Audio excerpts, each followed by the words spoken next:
So you take medication for a pain in the arm that doesn't exist, for a pain in the arm that's gone. Isn't that just unbelievable? Yeah, I do. Isn't that phenomenal, Robert? It is. And I wouldn't have believed it until I actually experienced it. And when I came to, what was, I don't know if it's interesting or not, but my whole right side was numb. So my leg was even numb. And they kept thinking, okay, well, as the day went on, that maybe the arm would come back. Because slowly the leg did come back. It was just like it was asleep, that sensation. And as that day progressed, the burning sensation in my arm got worse and worse and worse. Until that night, it was excruciating. And unfortunately, it's never left. Welcome to the Find Your Influence podcast with Anton Guinea, where we unpack all things influence and we help leaders particularly find their influence by talking to amazing humans and finding out what influence means to them, who they've been influenced by, and who they have influenced. And this podcast episode, proudly sponsored by the Guinea Group of companies.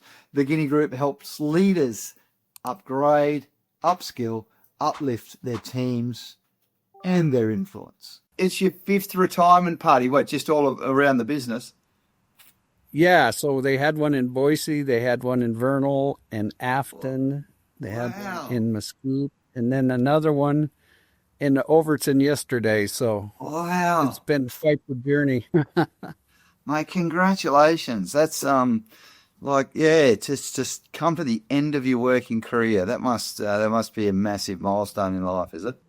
It's bittersweet. I'll tell you that woke up yesterday with a gut ache, wondering if I made the right decision, and it's been tough.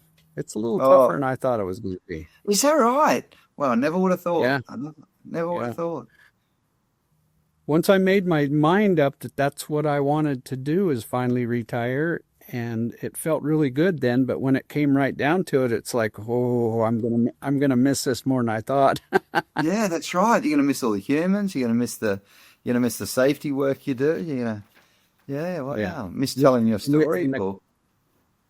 The company itself is going in the right direction, and there's going to be a lot of neat things coming down the pipeline. So.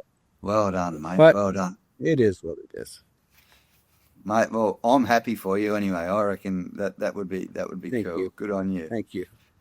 Now, let me introduce you to all our viewers and our listeners out there. Welcome to the Find Your Influence podcast with Anton Guinea, where we unpack all things influence. Today, we've got an amazing guest all the way from the USA, as you'll hear Robert Roberts' accent. Let me introduce Robert. Robert Roberts, CMSP, STS, a highly experienced and respected safety professional with over a decade of dedicated leadership in industrial safety and risk management. I'm going to say it's way more than over a decade. Currently serves as safety manager at JR Simplot Company's Smoky Canyon Mine, a major phosphate mining operation near Afton. Did I say that right, Robert? Afton, yes. Afton, Wyoming, where he has led safety, performance and organisational culture since January 2015. At Simplot, Robert oversees comprehensive safety systems that protects hundreds of employees in one of the region's most challenging industrial environments. Can't wait to hear about that today. His role includes developing and implementing safety systems, industrial hygiene practices, risk management procedures and continuous improvement programs to drive a zero harm outcome in day-to-day operations. Robert, thank you for joining us. Pleasure to have you. Thank you. Was that, did I get everything? Yeah, that was a lot. Thank you. Hey, John, mate, thank you. Thanks for coming on. Actually been with Simplot since 1999. And that's quite a story in itself. Starting up as a miner with one arm. Simplot hired me with one arm, which right off the get-go, I knew I had my work cut out for me, because there was a lot of people in the industry that couldn't understand why Simplot would hire somebody with one arm in the mining side of things.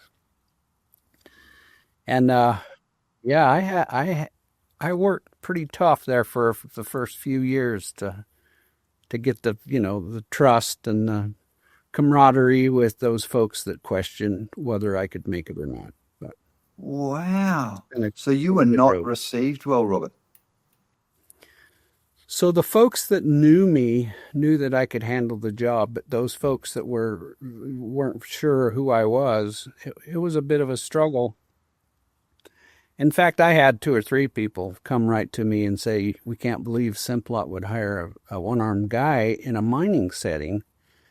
And it was a very interesting because my first job was as a truck driver, but in the mining field, we deal with what they call MSHA, Mine Safety and Health. And mining gets 2 inspections every year, whether they want them or not. That is just the minimum that we get. So we want to make sure that we're in compliance. One of the things they questioned when they did hire me is how are we going to safely get this individual in this equipment? And so it took them a couple months. I had some great friends in the industry that worked up there, and a very dear friend of mine, Harold Sweeney, built a ladder system to go on a haul truck, one of those big 785s. And now you see them, all the new trucks have this same exact staircase system on them now. So I don't know if they took his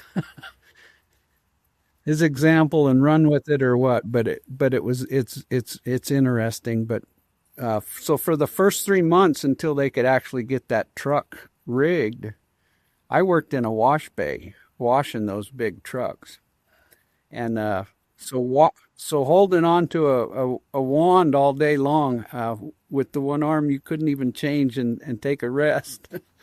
But we managed through it. Okay. Good on you, mate. Perseverance. Persistence beats resistance, Robert. Very true. So for all our listeners out there, and I know you've told me this story, I hope you don't mind telling our listeners, but I think you'll be comfortable with it. Can you just share how that accident occurred, mate, or that incident occurred where you did lose your arm? Is that okay? Because I think there's some real psychology in that and some learnings for our listeners and viewers. You betcha. So I'm going to take you back in time a bit. February 6th, 1998. We woke up that morning and it was sleet. It wasn't snow and it wasn't rain. It was just a mixture. And for the snowmobilers in the audience knows that that's just not a very good, fun trip. But my kids were 8 and 12, and we had a cabin rented up in the forest. So it was pretty tough to ask them to cancel the trip when they know we can get up there, dry things out, and still have a good time. I kind of debated whether we should even go. And anyways, my wife and I got together and talked, and she says, how do you tell a 12-year-old and a 10-year-old that we're not going to go? So we ended up going. We weren't very far out of the parking lot on our snowmobiles. Each of the kids had theirs. And we started up the canyon. My wife was actually ahead of us pulling one of these little plastic toboggans with all our food and clothing and stuff on. So I told her to go ahead and get a head start and we'll catch her. Stop at a certain location and we'll catch up to her then. She got to that location and several people went by her at an extremely high rate of speed. And she kept thinking, man, I hope my kids are okay. That was her first thought. But so she's sitting there with her helmet on, and about 1.5 miles from where she was, we collided head on. It was a horrible accident. My kids witnessed the whole thing. And when we hit, his head hit me in the shoulder right here, and it killed him instantly. So it was a horrific accident. And when it hit me, it flung me up in the air, and I landed in a tree, believe it or not. But when we hit, we hit with such impact that it took my helmet off. It tore my helmet off, and my helmet rolled down the roadway. And I just remember my daughter for years had nightmares about that, thinking that, that I was there, not there anymore. But anyway, they were able to get me out of the tree. I was not breathing at the time, and they got me going. And I remember my son right here in my face screaming at the top of his lungs when I came to, just screaming, "Dad, Dad." He had figured that his dad was no longer either. So really tough on my kids. Really tough on my kids. And I just remember, and I didn't lose the arm in the accident. I actually was paralyzed. So when we collided, it pulled all the nerve roots out of my spinal cord that runs my right arm. So from here out, I was not able to move anything. I could feel it because it was phantom pain. And if you'd have told me about phantom pain a day before my accident, I would have said, no, there's no way. That's just BS. I've lived with it for 28 years now, and I can tell you it is real. And I end up taking medication every day because of it. So you take medication for a pain in the arm that doesn't exist, for a pain in the arm that's gone. Isn't that just unbelievable? Yeah, I do. Isn't that phenomenal, Robert? The human brain, mate.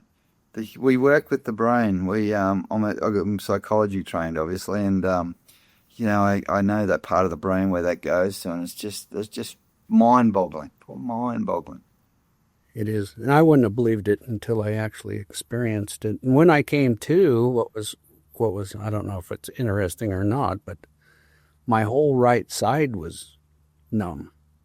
So my leg was even numb, and they kept thinking, okay, well, as the day went on, that maybe the arm would come back, because slowly the leg did come back. It was just like it was asleep, that sensation. And as that day progressed, the burning sensation in my arm got worse and worse and worse, until that night it was excruciating.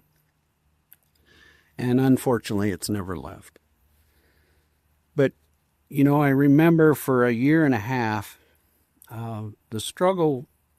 Obviously, I drove truck before this accident happened, and you don't see very many one-armed truck drivers, and I shod horses. And I remember telling my wife the summer before this happened, I says, I wish there was a way I could take one summer off from shooting just so I could relax and enjoy summers a little bit more. I had no idea that it was going to be a permanent fix. I have tried, I've got a lot of friends that have tried to put me together some equipment that I could potentially redo that again, but that one's not in the cards. But, Anton, one of the things that I remember, probably the hardest thing for me in that year and a half, was not so much losing the use of the arm as it was, am I now unemployable because of the arm? And I can tell you, I sat there for days and days and weeks, stewing about, okay, we had all these dreams, aspirations, had a young family. I was 34 years old, right in the prime of life. And now I'm faced with, what am I going to do now to support my family? And so I spent the first year and a half looking for work within the valley. We live in a small community. And I struggled with that. I even had people from the vocational rehabilitation folks that were there to help, promote me and try to get me work, close to home. That didn't pan out so good. I finally fired them. Said, you're not doing me much good. Anyway, Simplot had an ad in the paper, and I took the opportunity to put in for that, and it took several weeks to get notified back. They actually hired that round of folks. I think there was 12 or 13 of them, and everybody downtown kept saying, well, we heard you got hired on at Simplot. And I'm like, well, I wish I could hear that from them instead of you. Well, finally the call came in, And we lived in a little old house. It was built back in 1890. And the kitchen was just small, maybe 10 by 12. And I remember my wife, my kids, after we got that call, jumping up and down inside that little kitchen and just so thankful that somebody was willing to take a chance. And so anyway, yeah, that started my journey. And like I said earlier, I started as a truck driver. The equipment needed to be modified, for safe access. So the first 3 months was spent in the wash bay. I drove truck. I didn't drive truck for a whole long time. It was probably about a year, and they had a blast hole drill job open up. And I thought, I'm going to put in for that and see where it goes. And anyway, I ended up drilling and helping on the blasts for about another couple years. And another job I knew was coming up, and that's a surveyor. One thing nice about the company I worked for is they did all on-job training. But I'd never opened up a computer in my life. And to know that to be a surveyor, I've got to be fairly good at AutoCAD. I took a class, an online class through a college. Anyway, so that was quite the learning process, to learn a computer plus AutoCAD at the same time. So anyway, I got that job. That lasted for about three and a half years, and then the safety position came up. And I thought, this is really my passion, because I'd been on the safety committees, I'd been on rescue teams, and really supported that really heavily. And in jobs past, I was very involved in it. So I took that job, and I've never looked back since. It's been just a fun row to hoe, and working with people. And one thing that has been my advantage in this safety is that I'm not afraid to jump somebody and say, hey, listen, I don't want what happened to me to happen to you. And it's not that I jump them in a bad way. It's I don't have a hard time, explaining why this is.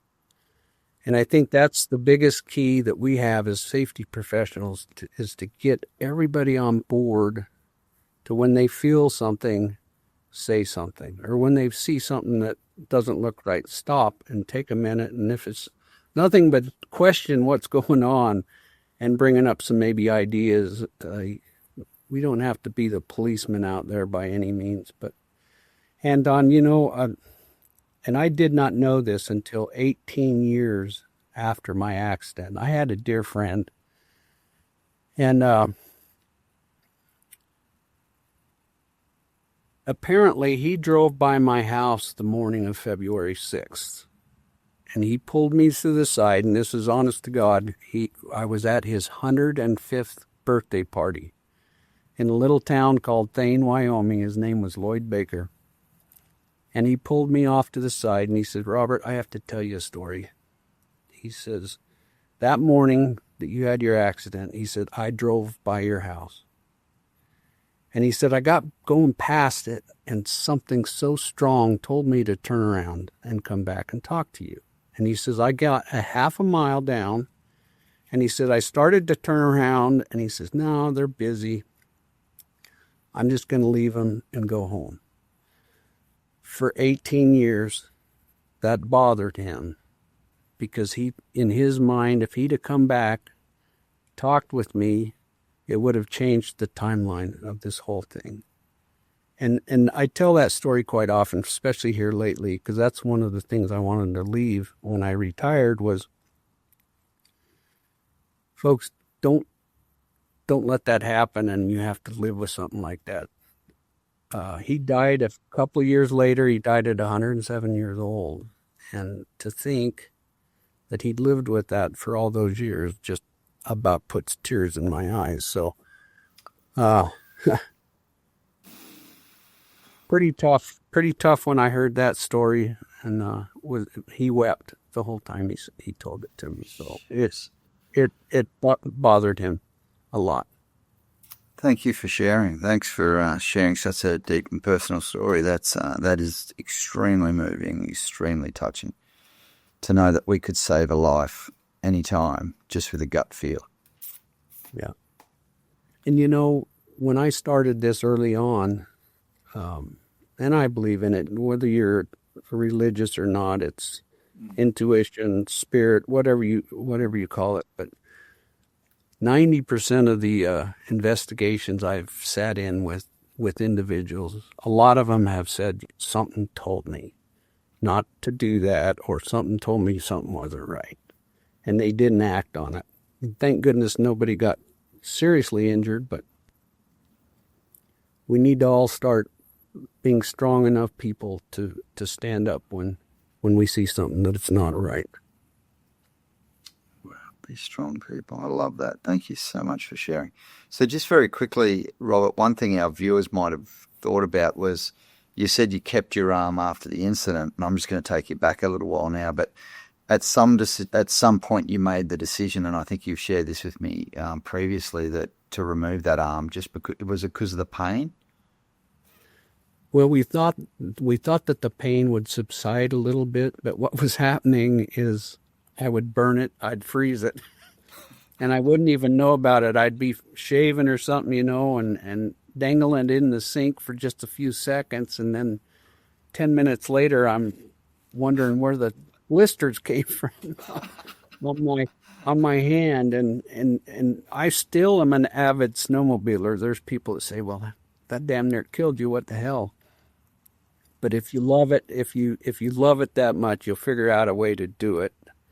And so I'm still avid at that. And one of the things that made my mind up is when we would get home from trips like that, it would just be ice cold. It would just be, there was no way to regulate the heat to it or cold. So it was a decision that I made 6 years after I lost the use of it to have it amputated, and went to Salt Lake, and they talked me into trying a prosthetic, which I was all game for. I thought, oh, this is cool. So they did it mid-shoulder, between the shoulder and the elbow, in hopes that we could get a prosthetic to work on that. But I religiously wore it every day for 6 months, and come to find out, they're mainly used for several hours out of the day. Well, I would put it on at 3 o'clock in the morning and wouldn't take it off till 9 o'clock at night. So it consisted of this big old leather harness thing around me, and I can vouch what a sored up horse feels like from a saddle rubbing on it, because that's what it felt like every night when I got home with that thing. But what was kind of the end of the arm is it kept breaking. Number one, I'd put it through pretty hard times, but it was 35 below zero, and I was surveying at the time, and it had a hook on it, and the wrist would turn, and I had one of those Cabela coats on that's got the snaps, and when it got cold like that, it would do some weird, funky stuff. Well, it started spinning back and forth, and I'd always keep it right here when I wasn't using it. Well, the hook started doing this, started spinning. Well, it grabbed my button on my coat, squoze down on it, and started spinning it and started choking me down. And here I am trying to shut the emergency shut-off switch on it. Anyway, I have to tell that story because it's quite funny. And I told people after it tried to strangle me, I had to get rid of it. Good job. We had some interesting times with that arm, and I got stories to tell about that. Oh, my goodness. Good yarn. Yeah. Now, in saying all of that, and you've got all this experience now that you've wrapped up into the safety space, and you tell your story because you don't want this to happen to others. Robert, is that the best way to influence people, by storytelling? Like, well, you're in safety, you're in an influence role. What does the word influence mean to you, or what does even safety influence mean to you, mate? So my passion has always been when you've got something to share with people, you need to spark some emotion to get their attention. So what I always like to do is if there's something there, I want to tell a story that relates to what the message is, but yet to grab their attention right off the bat. And then if there's another story that I can tell at the end to really drive this home, the message home, that's what I like to do. And this is my words, but I think it's made a difference over the years, trying to get their attention and making it personal of why it's so important to do these things the right way. Make it personal. I love it. And, you look back on your career and, from I guess, in the early days, maybe when you started at Simplot, Robert, do you look back and are you grateful for someone? Are you grateful for the person that gave you that start at the start? Like, someone saw your potential and someone said, we've got to give this guy a go. Or maybe there was someone that influenced you. Like, who's had a big influence on your sort of career, mate? Well, I've got several. Dennis Facer was the guy that called me and said he was the mine superintendent at the time, and he called me the other day.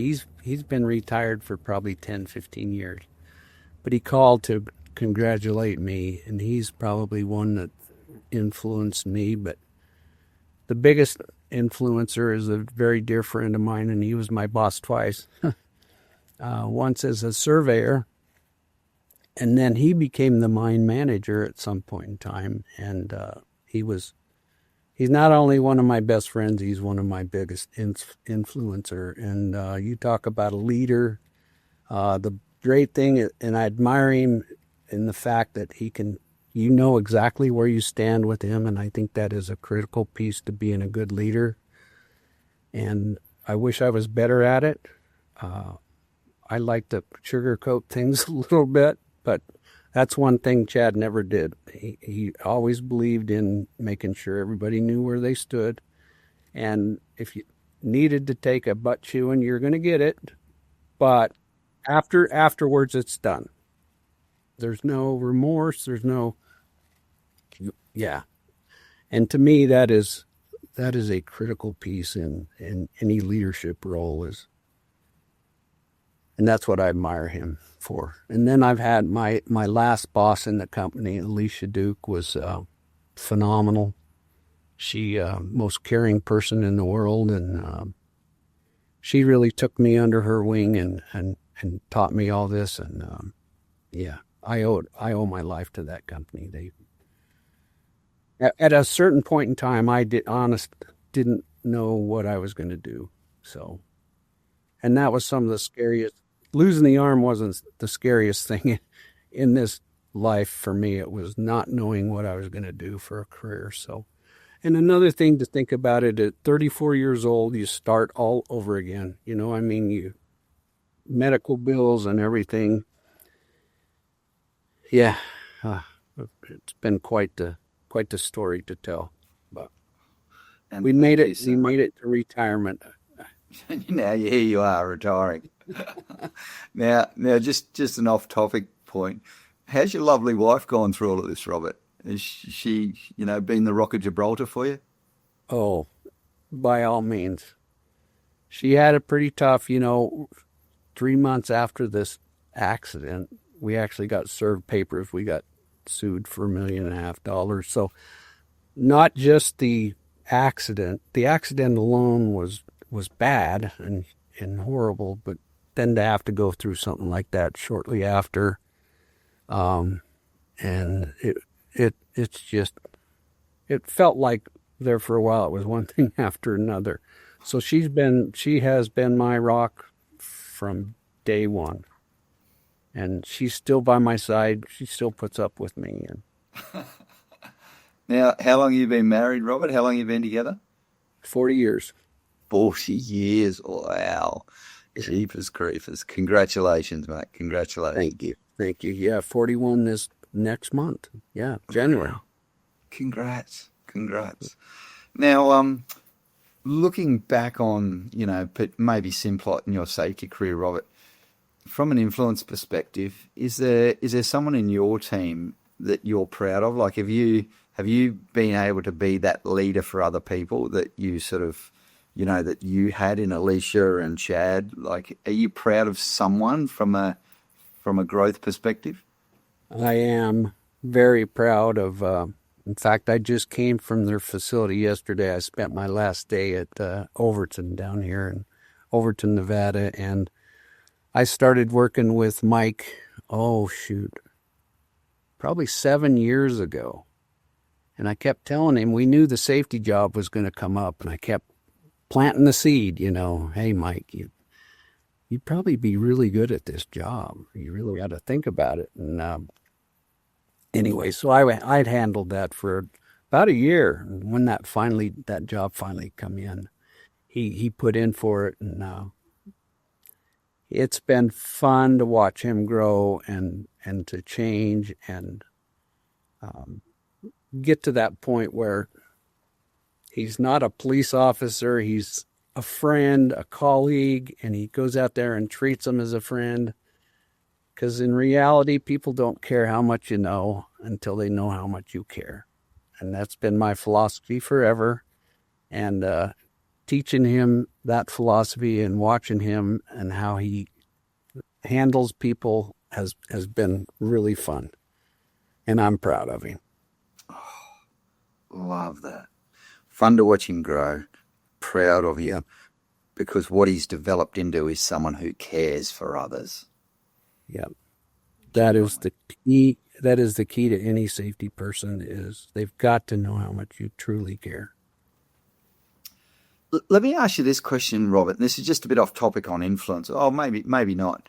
Like, I do a lot of work in the safety space, as you know, and one of the things that I share with safety personnel, safety professionals, is that I say, look, you don't even need a safety degree. You don't need safety quals. The first skill you need as a safety professional is people skills. Because if you can connect, you'll make a difference. What's your take on that? Well, I didn't have any college. I graduated from high school. I went to 2 semesters, and that was just to play football.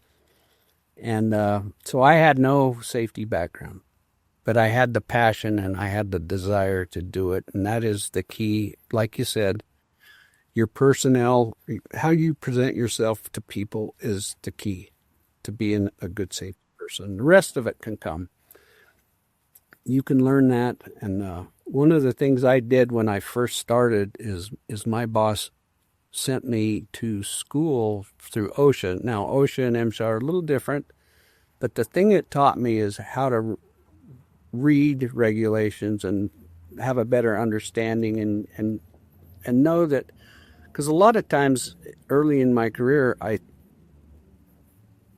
common sense played a role in decision making, and in the safety world, that's not always the case. So that's one thing I learned early on, and any of these new folks that are getting put into that position, I strongly suggest that, is to get a good background on that and learn the regulations, and don't make a knee-jerk decision off common sense, because oftentimes it's not going to work. So the key skill really is around understanding regs and then potentially being able to apply them in a way that, is not common sense related, but it's more practical, maybe pragmatic, more operational. Yep. Gotcha. Yeah, that was a tough one for me to get through, because you'd look at a project or anything and what made common sense or what made sense to do it one way, it's the regulations said a whole different thing. So beautiful. And the sad part about regulations, as you know, Robert, is they're probably a history of all the things that have gone wrong in the past, and then we regulate to make sure they don't happen again. And they're just, it's really sad when you read them because you know that there's been a fatality or something around that particular piece of plant or that area or that work style. But, and I think that's important. I think when you talk of regulations, you can never stop saying that exact same thing, is that somebody died or they got maimed for life because of what happened in this same situation, and that's why we have to do it. We have to do it this way. Wow, you're right, actually. Yeah, that just sunk for me as well. Never stop saying that someone's lost their life so that we can learn and we can save ours to a degree. Yeah. Love it. Love it. So you've talked a lot about influence and the people that have influenced you. What's your topic, what's your take on leadership, Robert? Like, you'll have a safety team, you'll have a big group of humans around and they look to you for guidance and for influence.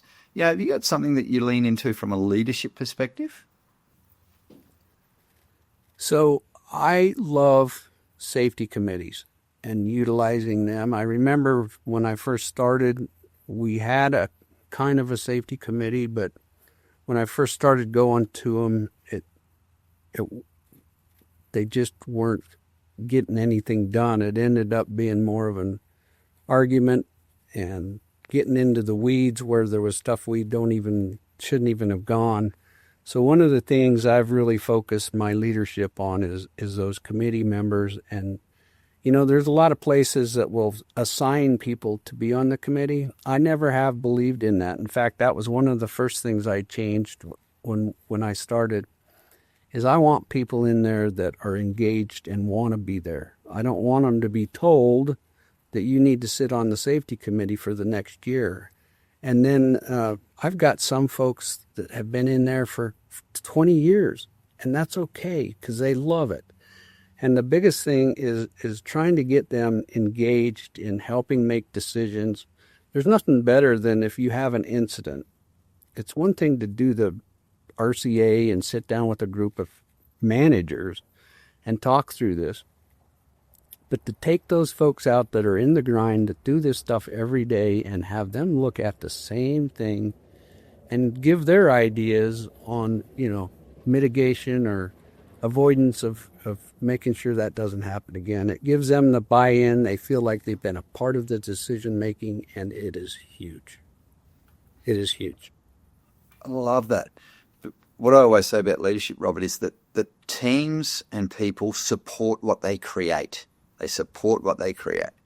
So if they're part of the solution, guess what? That solution will be effective, I reckon.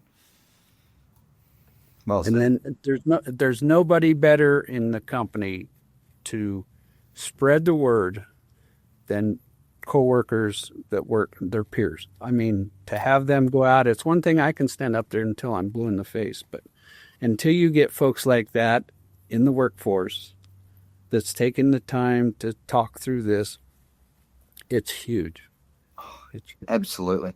Now, let me ask you, as my computer keeps binging at me, let me ask you this. You mentioned last time we were together, you've got an ambassador program, and part of the work, part of what, that was you, wasn't it? Yeah. It wasn't quite the ambassador program. Mentor program. Mentor program. Yes. So that you do send people out into the workforce to mentor other people that are coming up through the ranks, yeah? Could you just talk a little bit about the importance of mentoring, please, mate, at Simplot? So one of the things we learned early on is that new hires, especially young kids, they come on board and they don't feel confident enough to bring up concerns or questions.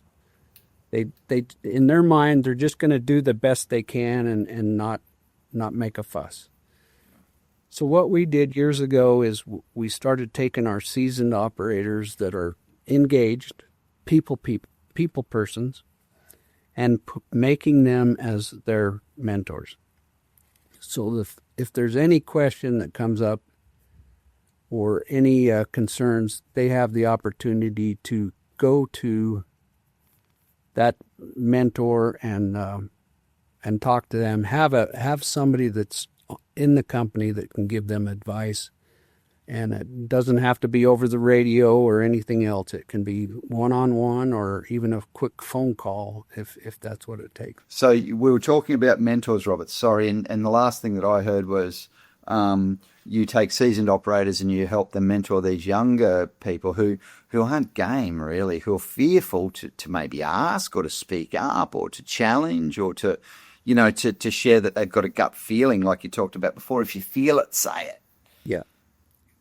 And that system has worked very, very well. That gives them an out. It gives them somebody to talk to when they're not comfortable saying it in front of the group. So it gives them a voice. Is that what the mentorship program really does? Gives people a voice. A voice, and then, when they do get that feeling that something's not right, instead of getting on the radio, they can do a quick phone call or whatever. Or they can say, hey, my mentor is probably driving a truck too or running a piece of equipment, and gives them the opportunity to stop them and have that conversation so that they know for sure that they're doing the right thing. Have the conversation. I love that. Thank you, Robert. I think that's an amazing program. I think having mentors in your organization, utilizing those experienced, operators and workers is just so powerful, because I think sometimes we undervalue and underutilize the amount of knowledge in our organizations. And, they've been there for 20, 30 or 40 years or whatever. And they've got so much to share. They've got so much knowledge. And especially if they've got those people skills to go with it and they can bring others on the journey, winner. Yeah. One thing we implemented here, well, the mining side of Simplot's been doing it for several years, but it's really risk management. But one thing that I've noticed is the whole company has adopted it. And it's just that 5 minutes, take 5 minutes to step back and analyze what you're doing. And I used to preach all the time, take 30 seconds. Anytime you walk into a new work area, 10 seconds to scan it with your eyes, 10 seconds for your brain to figure out what can hurt me, another 10 seconds to figure out how to mitigate or avoid those hazards that is in that area. And that all just plays into this take 5. If you can't do it in 30 seconds, step back, let's take 5 minutes and really analyze this and make sure before we go ahead with the project that everybody's comfortable on the same page and there's no that feeling again that something's not right. We want everyone to feel good about what they're going to do in the project. So I'm excited to see where that goes. I think that's huge. Whoa, that's powerful. I love that. That'll take off, Robert. I think that'd take off, mining industry wide. The 10-10-10 rule: 10 to look, 10 to feel, 10 to mitigate, and if you can't, let's go to the 5. I think there's something in that. I reckon that resonates. 30-second strategy. I like it. And the challenge is you just got to get people to take that 30 seconds, Robert, haven't you, to see the value in it and to make sure they do it. And the way you do that is by influencing them to understand that it's important for their safety and for others that they do take that 30 seconds. That 30 seconds to save a life or something like that, yeah? Yeah.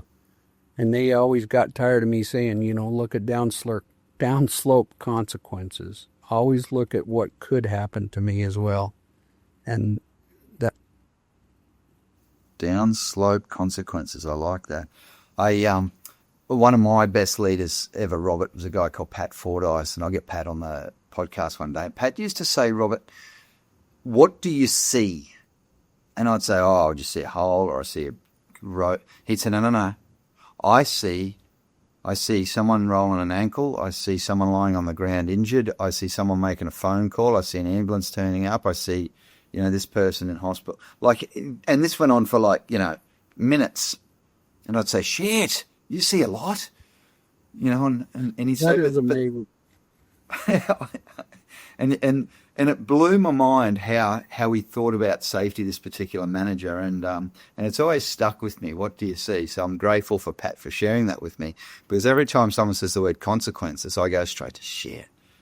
You know, what do you see? Because there's consequences for our actions. And yeah, anyway, Roberts, off tap, good, bestest conversation ever. Thank you so much. What time is it over there at the moment? It is 2:20. 2:20 in the afternoon on your first day of retirement. After absolutely gorgeous right here. I was going to say, it looks like a beautiful day. It's not negative 35 today. No, well, I'm not. I'm in Arizona, and not Wyoming today. Oh, right.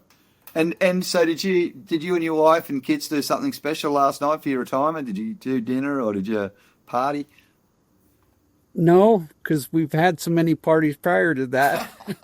My wife actually headed back to Wyoming yesterday morning. Right. So she's home. She's home, but cool. You're going to go and see her, obviously, sometime. I'll be headed home this weekend to go see her. Right. Cool. Yeah. Cool, mate. Amazing chat. I'm so glad we could make this. Like once we spoke the first time, I thought, gee, I've got to share your story with others. You know, your story might save a life, and it probably has already at Simplot. Yeah, and I got your great mate Randy on a little while ago too. So Randy was good enough to introduce us, and yeah, thanks for making the time, mate. You betcha. Thank you so much. I really appreciate it. Appreciate it. Oh, thank you. Now, Robert, could I ask a huge favour? This is something that we do at the end of every podcast. I ask for, and I think this is how you and I probably met. I asked Randy for an introduction. I always say, who's the next person that you think would be great for this podcast?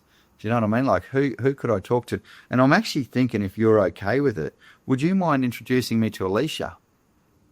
Not at all. Yep, I would love to. Oh, that would be much appreciated. So I'd love to get Alicia's take on safety in the mining in the States, and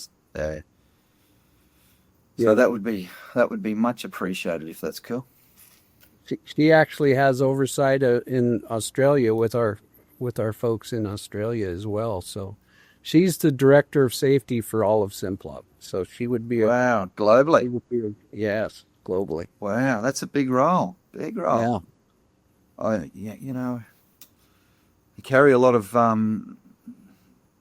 responsibility. You know, someone managing global role, especially in the safety space. I don't know how she sleeps at night, honestly, because, you know, you imagine how many humans are out there doing high-risk work. Unbelievable. It is. That's cool. Yeah, a lot of responsibility. Absolutely.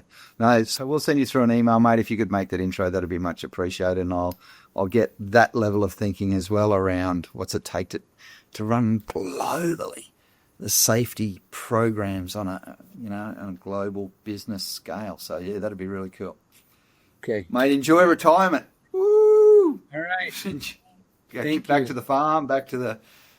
Oh, hey, the house that was built in 1890. Did you sell it, or have you still got it?